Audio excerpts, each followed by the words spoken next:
acres. And this quarry has been going through a huge transition for about the last 5 years now. What happened was they were working down at the bottom, and they have come back up to the top about 5 years ago and started taking the sides down.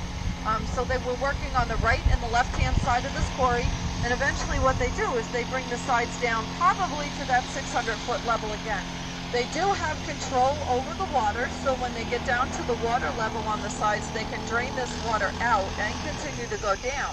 Now the reason why they would abandon the quarry in the first place is because of the tremendous rock pressure that we have here. They do tell us that if we were to drill it straight up and down like an elevator shaft, there's a good chance it could crumble over onto them.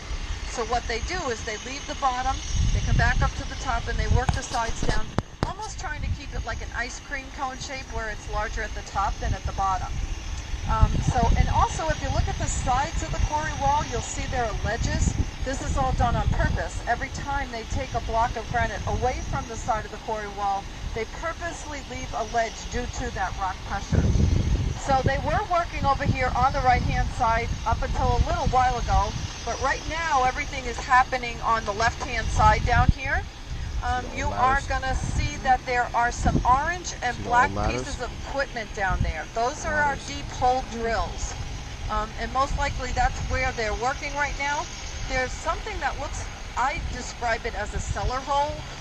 I don't know how else to describe it, but it looks like a cellar hole, and there's some a pile of grout like in the corner. They are working. There's an area to the left of that where they're in there working as well. Unfortunately, we can't see that. But the orange and black pieces of equipment that you see out there, those are our deep hole drills. And I am going to tell you quite a bit more about them in just a minute, but just to give you an idea as to where they are. But the most important thing in this quarry, besides the granite, are these yellow steel derricks that you can see here today. The one that is directly across the quarry from us is 190 feet high. It has a lifting capacity of 250 tons, and the largest block of granite that we ever took from this quarry weighed 200 tons. We have over 15 miles of wire cabling that connect these derrick systems together here at this quarry, and they're all secured down to the ground by what we call a dead man here at Rock of Ages.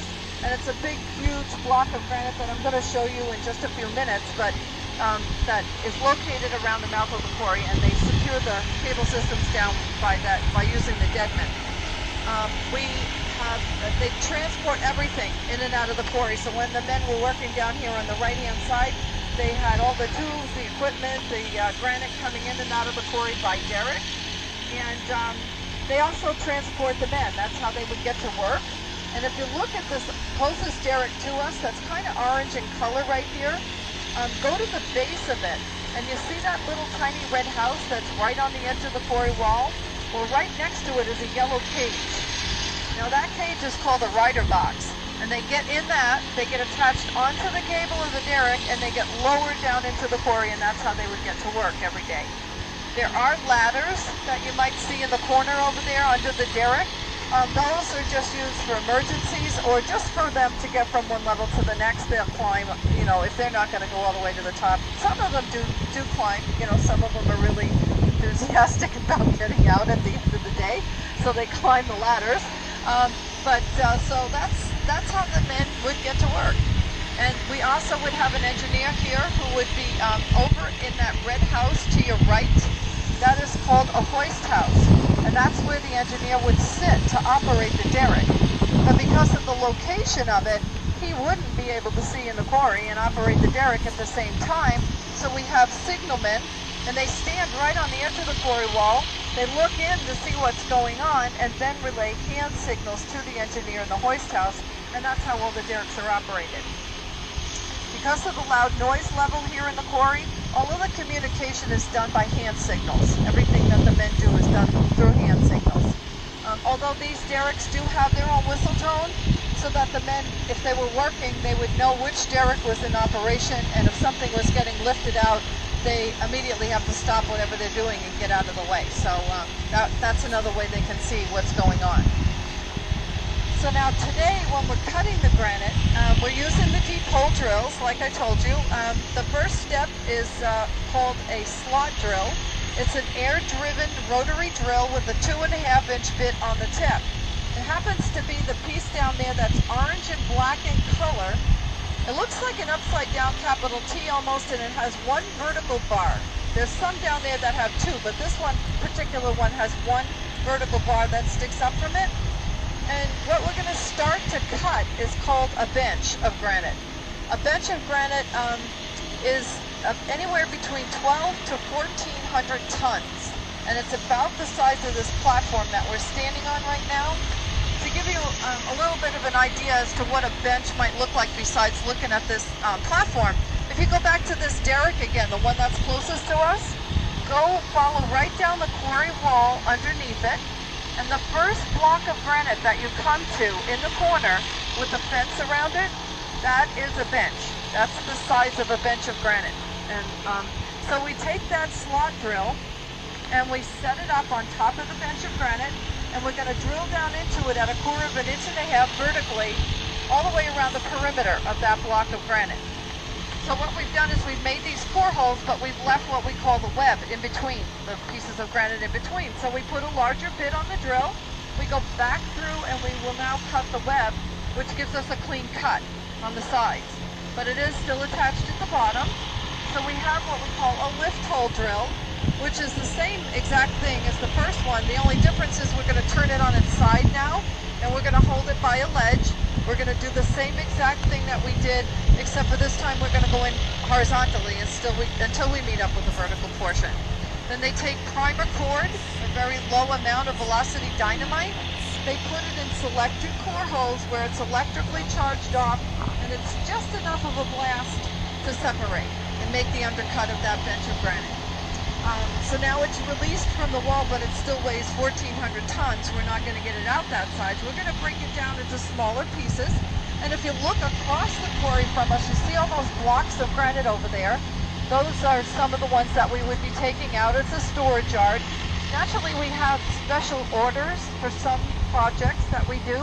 So when they go to cut this bench of granite, they're going to know what they need to take out of it. It could be average size pieces, or it could be special orders. But the third and final step to do that is called the double deep hole drill, and that is the drill that's down there with the 2 vertical bars instead of just the 1. And again, what they do is they'll set it up on top of that bench of granite. They'll drill a row of double holes about every 5 feet if it's an average size.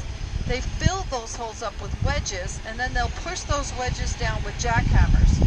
And that's enough stress to crack the granite between what we call the web again. You got that web going on again. So they'll split it. Granite has a very strong grain to it, similar to wood, so it will split easily on the grain. So now we have the piece we can take out. If we were going to do it with the derricks, they would make a notch in the corners of that piece of granite, wrap the cables around it like a noose, and lift it out. But because if you look down here on the left-hand side, there's no derrick that they're using, it's a driving quarry. They don't need a derrick to get it out. They can have a forklift come right in there and lift it up and take it out. It's much more cost effective for us. We don't have to wait as long to get the granite out, and it's just quicker. So for right now, it's considered to be a driving quarry on that side. But it takes anywhere about 4 to 6 weeks to get one bench of granite broken down and out of the quarry. So that's a little bit about how we get it out. The water that's in the quarry is about half full right now, so that means it's about close to 300 feet deep right now. They do use the water in what we call wet drilling. We, in the early 1900s, lost a lot of men to silicosis from the granite dust getting in their lungs. So now we constantly spray a stream of water onto the area that we're drilling, and it turns the granite dust to a paste and washes it into the quarry. So they do take that water from the quarry and use it in the wet drilling process. And again, like I said, they do have control over it. If they need to drain this water out, it would go into an abandoned quarry. The blue-green color to the water is from an algae that thrives here in this area around the granite. And you might notice it's a little bit different color than the ones that are over here to your left. That furthest quarry that has the water in it is called the Lower E.L. Smith Quarry. That water's about 200 feet deep, and that was the quarry they were using before the one you're standing in front of. Now they would have abandoned that quarry because when technology came along and they could do sound testing and core sampling and they knew where that good granite was, which was right here, they would concentrate on that area and abandon quarries. So that's why that hasn't been used. And while you're looking over that way, if you keep going over to your left a little bit into the horizon over there, that is where we have a crusher. Because we crush the grout, the wasted granite, well, it's, you know, anything that isn't considered to be good granite that can't be used for, well, definitely not monuments, but anything like building or whatever, curbstones, they'll crush it like what you're standing on and they'll use it in road beds. So that's the crusher that you see over there, and they're actually crushing one of the existing grout piles down over there now. But we do have another quarry that's over there. It's called the Adams Quarry. That one goes down about 200 feet deep, and that is also a driving quarry. As a matter of fact, this quarry that you're looking at is the only deep hole quarry that Rock of Ages has left. All of our other quarries are driving quarries. So, and gray granite is the only color that we do quarry here. It's called berry gray, and all the other colors that we happen to have are in different areas, of course. We have our Bethel white granite. I don't know if anybody's familiar with it, but it's about 20 miles from here. It is the whitest granite that you can get, and it is very popular in Europe for building purposes. So it's a really, really busy quarry for us. Our Laurentian Rose is out of Quebec, Canada. We have American black granite that we get out of Alverson, Pennsylvania, which is near Morgantown. We also have gray, white, and pink out of North and South Carolina that we get. And then we have rights overseas where we can get red and black out of India. And everything would be brought here to our manufacturing plant and done here. For instance, like we did the World War II columns in Washington, D.C. That particular granite came to us from Carolinas. It was a gray granite. We did the columns here, and then it went down to D.C. So that's how they kind of work it. If they needed gray granite up in Canada, they'd ship a big block up to Canada, vice versa. So that's how they work it.